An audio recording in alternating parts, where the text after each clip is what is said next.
Olá, alunos do terceiro ano. Essa é a nossa primeira videoaula e a gente inicia com um assunto que já está sendo transmitido pelo Centro de Mídias já desde a semana passada. A gente vai trabalhar números complexos. Espero que vocês estejam bem. Peço que assistam o vídeo, façam as anotações que tiverem necessidade, observem bem os exemplos que eu apresento a vocês. E depois, no caderno do aluno, vocês têm oportunidade de fazer algumas atividades. Inicialmente, nós vamos trabalhar dois assuntos: uma introdução e umas ideias de um matemático, Adrien Daudet, que trabalhou bastante o conceito de números complexos. Origem dos números complexos. Os números complexos, eles constituem um dos capítulos mais fascinantes, mais bonitos da matemática. E eles se tornaram essenciais na ciência. Só que o caminho da sua descoberta não foi fácil. E a terminologia empregada testemunha essa dificuldade. Fala-se em números impossíveis, imaginários, palavra complexo. E isso deixa entender que não é fácil compreendê-los. Mas hoje não é mais o caso, pois podemos apresentá-lo de uma forma relativamente elementar. Os números complexos eles surgiram na época do Renascimento. A Europa se recuperava da peste negra e os matemáticos da Europa não compreendiam muito bem a literatura grega. Poucos sabiam ler muito bem o grego e o assunto era bem complexo. Os matemáticos europeus seguiram outros ramos da matemática, difundindo pela Europa todo o conhecimento matemático. Os matemáticos europeus, principalmente os italianos, desenvolveram pesquisas havendo uma certa disputa. Era comum entre eles realizar um tipo de uma competição. Quem sabe mais? Hoje em dia parece ser meio estranho a gente pensar que os matemáticos tinham esse lado. Mas era dessa forma que eles faziam. Se reuniam, geralmente na praça central da cidade, e um matemático propunha ao outro um determinado desafio. E é dessa forma que a gente inicia o nosso trabalho com números complexos. Os números complexos começaram a ser desenvolvidos por Scipione del Ferro, um matemático italiano que desenvolveu pesquisas para a solução de equações do tipo x² mais px mais q igual a zero. Scipione del Ferro não publicou seus trabalhos. Era comum entre os matemáticos da época não publicar seu trabalho, porque eles viviam em disputas, né, para verificar aquele que sabia mais. Antônio Maria del Fiore ampliou a solução de equações que Del Ferro conhecia para outras do tipo x² mais px² mais q igual a zero. Fiore foi desafiado por Niccolo Fontana, conhecido como Tartaglia.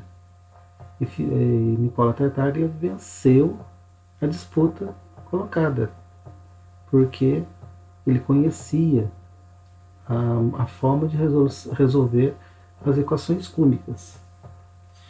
O conceito de número complexo ele teve o seu desenvolvimento gradual, começando seus estudos formais no século XVI.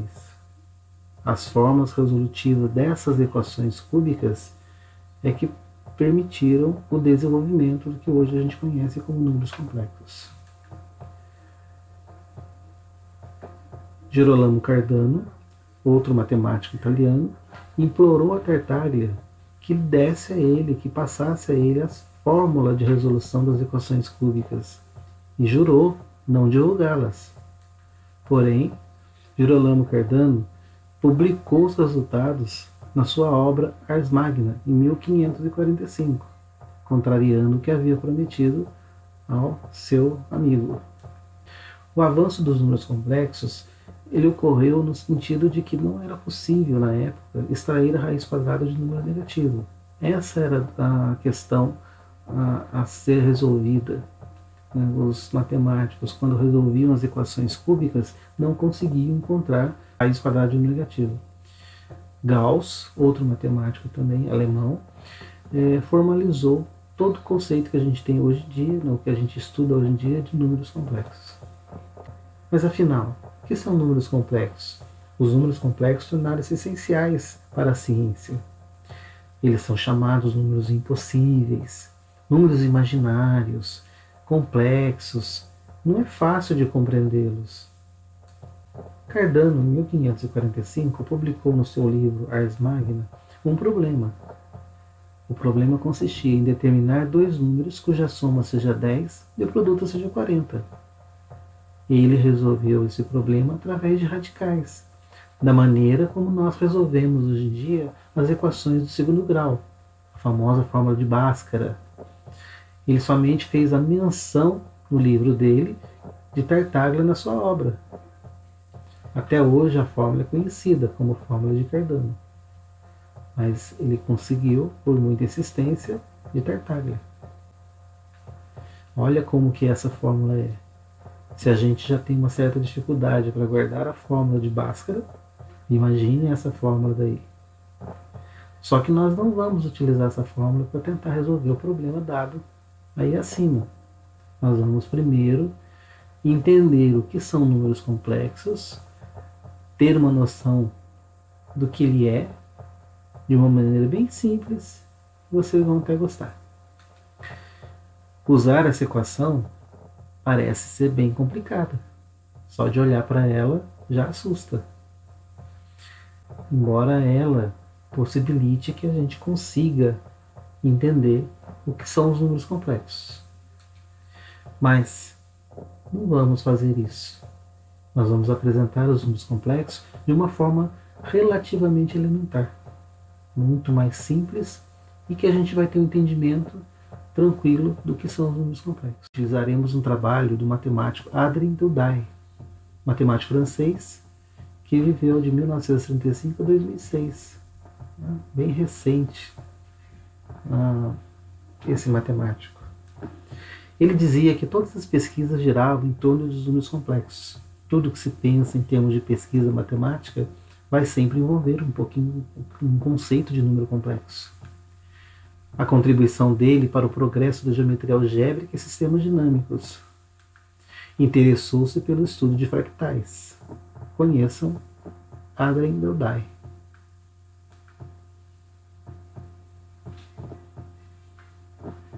Então vamos à ideia de Adrien Dodai.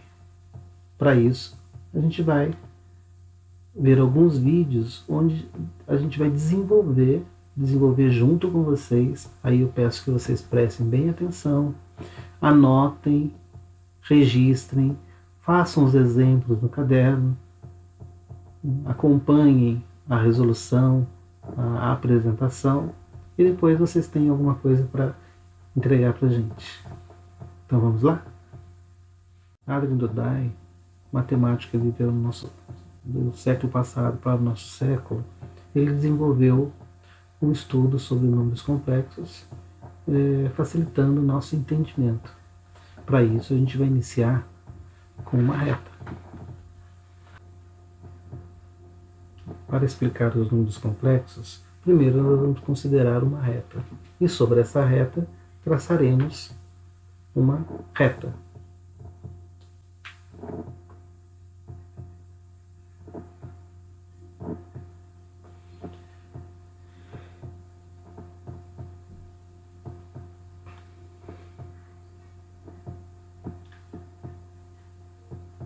Nessa reta, podemos, por exemplo, marcar sobre ela dois pontos, um ponto azul e um ponto vermelho. Observe que o ponto vermelho tem coordenada -3 e o ponto azul tem coordenada +4. E eles podem ser somados. Podemos somar +4 com -3, dando +1. E quando variamos os valores do azul e vermelho, que representam números na reta, a soma também varia de acordo com o deslocamento que é feito sobre a reta real dos pontos marcados, dos ponto vermelho e ponto azul. Então, dessa forma, se o ponto azul se move, se o ponto vermelho se move, o ponto verde também vai se deslocar, representando a sua soma. Podemos também multiplicar pontos. Observem, se nós multiplicarmos o ponto 1 por menos 2, fazer essa multiplicação significa transformar o ponto 1 no ponto menos 2.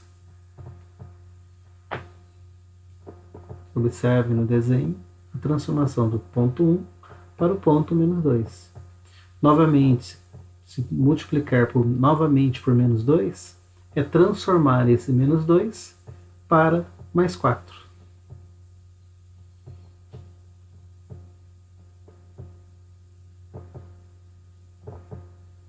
Então, multiplicar significa fazer uma transformação em relação à origem. Se você multiplica 2 vezes seguidas, você multiplicou por 4. A transformação associada à multiplicação por menos 1 é uma simetria. E quando se efetua essa operação 2 vezes, em sequência, retorna-se ao ponto de partida, de modo que o produto por menos 1 por ele mesmo, é mais 1. Quer dizer, o quadrado de menos 1 é 1. Menos 1 elevado ao quadrado é igual a mais 1. Não há, no entanto, nenhum número que multiplicado por ele mesmo dê menos 1. Podemos dizer, então, que não há a raiz quadrada de menos 1. E aí fica a dúvida.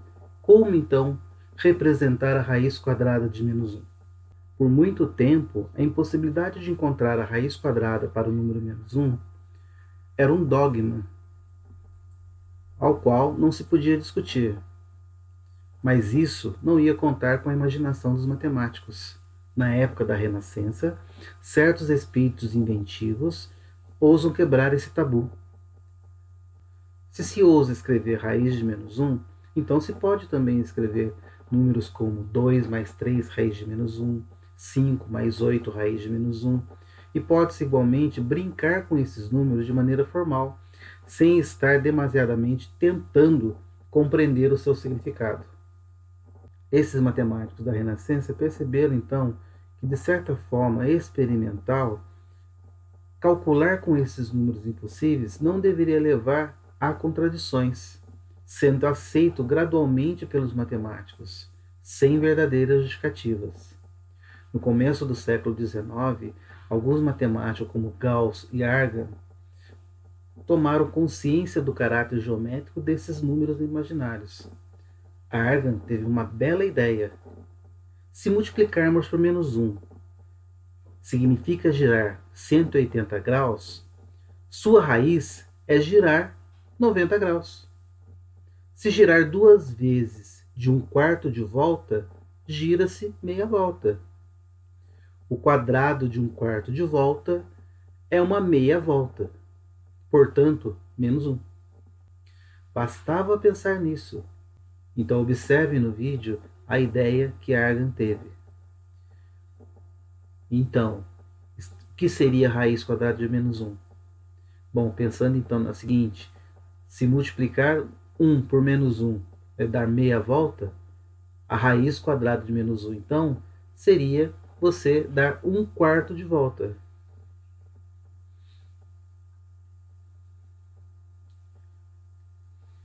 Argand declara, então, que a raiz quadrada de menos 1 corresponde a um ponto na imagem 1 pela rotação de 90 graus. Partindo dessa ideia, fica à vontade de dizer que a raiz quadrada de menos 1 é obtida a partir de um giro de 1/4 de volta. Certamente, isso nos força, porém, a sair da nossa reta horizontal. A imagem de 1 por uma rotação de 1/4 de volta não está sobre a reta, e acabamos de decidir que a raiz quadrada de menos 1 é um ponto que não está sobre a reta, mas no plano. Com essa construção um tanto bizarra, disse que esse ponto é a raiz quadrada de menos 1, e os matemáticos chamaram de imaginário e representaram pela letra I.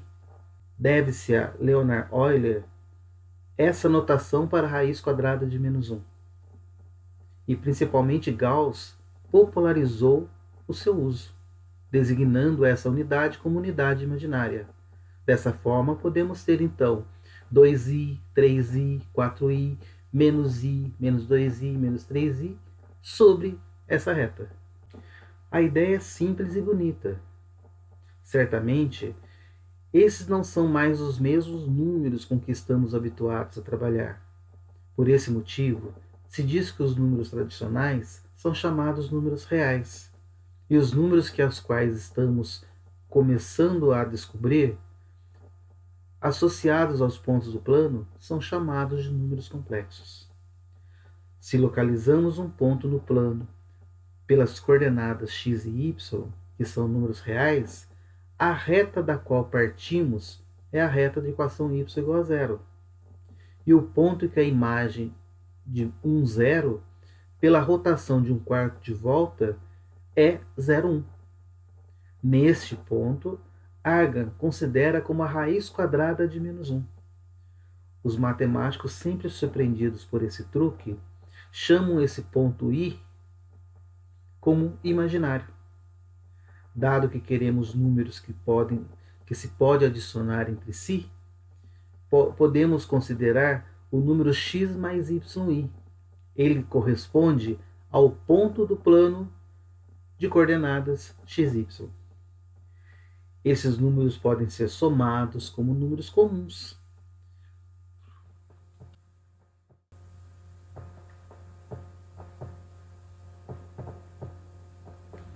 Pense agora na adição desses números: 3 mais 2i mais 4 mais 1i. Realizamos a operação simplesmente somando 3 mais 4, 7, 2 mais 1, 3. Então obtemos o número 7 mais 3i. Veja graficamente como fica o resultado da adição dos dois números. E olha como eles se comportam quando variamos os valores das coordenadas dos pontos vermelho e azul. O ponto verde, que é a soma dos dois, acompanha o deslocamento desses dois valores.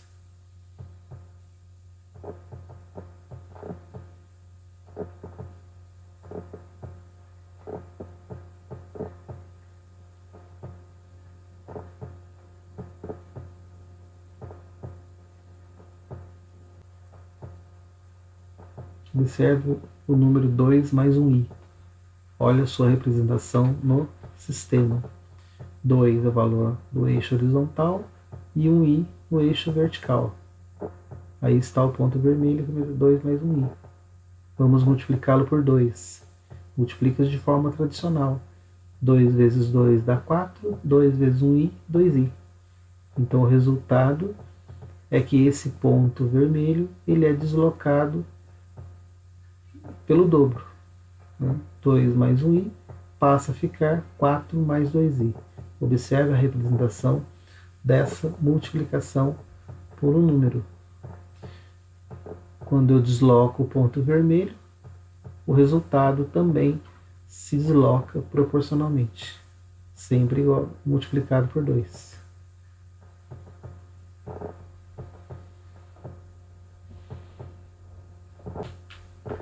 Podemos pensar também na multiplicação entre dois números complexos da forma geral. Seja, por exemplo, multiplicar 3 mais 2i, observe a representação do número 3 mais 2i, pelo complexo i. Quando multiplicamos 3 mais 2i, eu tenho que 3i mais 2i vezes i. Mas i vezes i é i quadrado. E vimos lá que i quadrado é igual a menos 1. Ou a raiz quadrada de menos 1 é igual a i, o que leva à conclusão que i quadrado é menos 1. Com isso,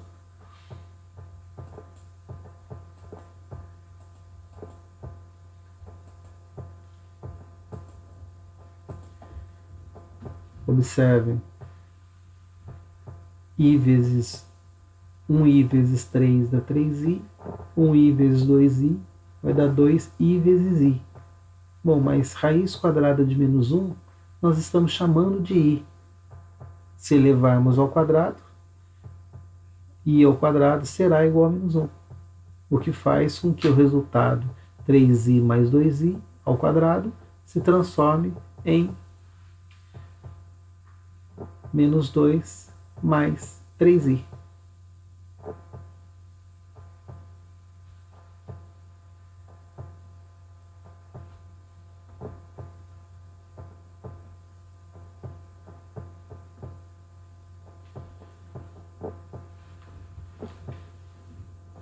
Veja o significado da multiplicação por um número complexo i. O ponto vermelho, ele vai deslocar, ele vai girar 1/4 de volta, seguindo o que a gente colocou no início, que multiplicar por raiz quadrada de menos 1 significa dar um giro de 1/4 de volta, ou 90 graus. Então aquele número i, 3 mais 2i, quando multiplicado por i, ele vai ficar 3 menos 2 mais 3i, dando 1/4 de volta.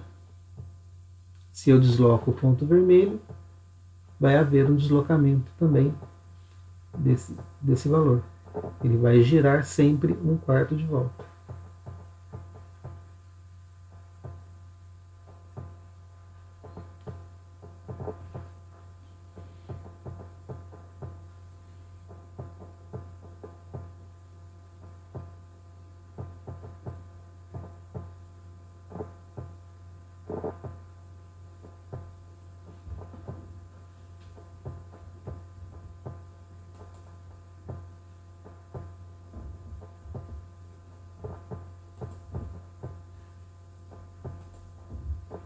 A multiplicação de dois números complexos, onde eu tenho os dois números na forma x mais y. Por exemplo, 2 mais 1,5i multiplicado por menos 1 mais 2,4i.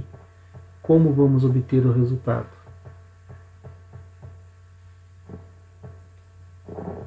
Observem a multiplicação realizada entre esses dois números complexos. 2 mais 1,5i multiplicado por menos 1 mais 2,4i. Utilizamos a distributiva, 2 vezes menos 1 mais 2,4i, 1,5i vezes menos 1 mais 2,4i. Realizamos a multiplicação distributiva e chegamos ao resultado menos 5,6 mais 3,3i. Observem que aqui eu tenho 2 vezes menos 1 dá menos 2, 2 vezes 2,4i dá 4,8i, 1,5i vezes menos 1 dá menos 1,5i, 1,5 vezes 2,4i vai dar 3,6 i vezes i. Bom, mas i vezes i é i ao quadrado. I ao quadrado sempre é igual a menos 1. Ou já definimos que a raiz quadrada de menos 1 vale i. Portanto, i ao quadrado é igual a menos 1. O que vai fazer com que esse i ao quadrado modifique esse sinal para negativo. Eu passo a ter então menos 2 mais 4i menos 1,5i menos 3,6. Resolvendo o resultado, no final eu chego na forma menos 5i mais 3,3i.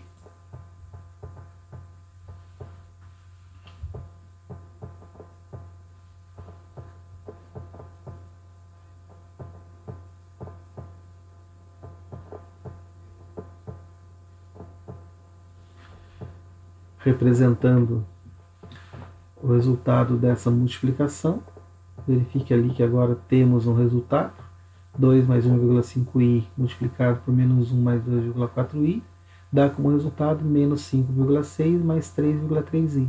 Olha a representação como fica no plano cartesiano do produto.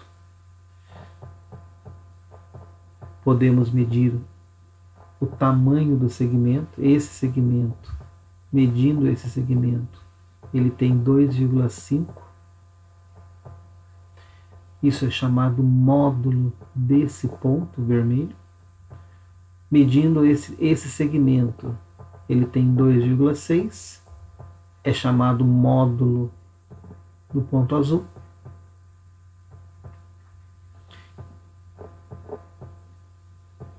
Esse é o tamanho do segmento, resultado do produto, 6,5.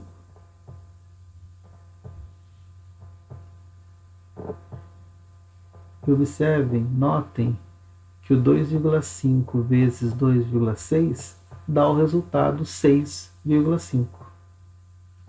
Então vejam que,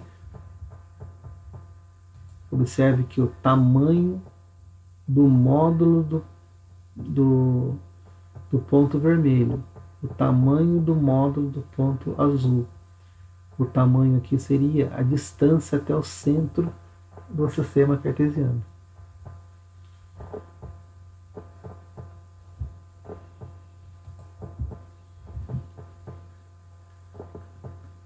Medindo o ângulo que esses pontos fazem com o eixo horizontal, o ponto vermelho ele faz um ângulo de 36,87 graus. Já o ponto azul faz com o eixo horizontal um ângulo de 112,62 graus.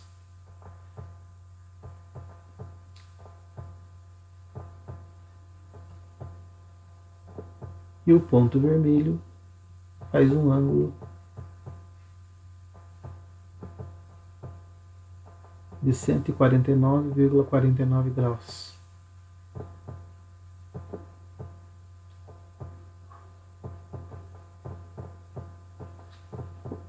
Observem que a soma dos dois ângulos, 36,87 mais 112,62, dá o resultado de 149,49. Isso é chamado argumento do número complexo.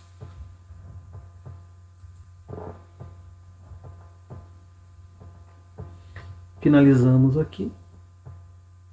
Pedimos a você que reveja o vídeo, anote as suas conclusões e no e-mail recebido acesse o formulário para que você possa realizar uma avaliação sobre o que a gente falou.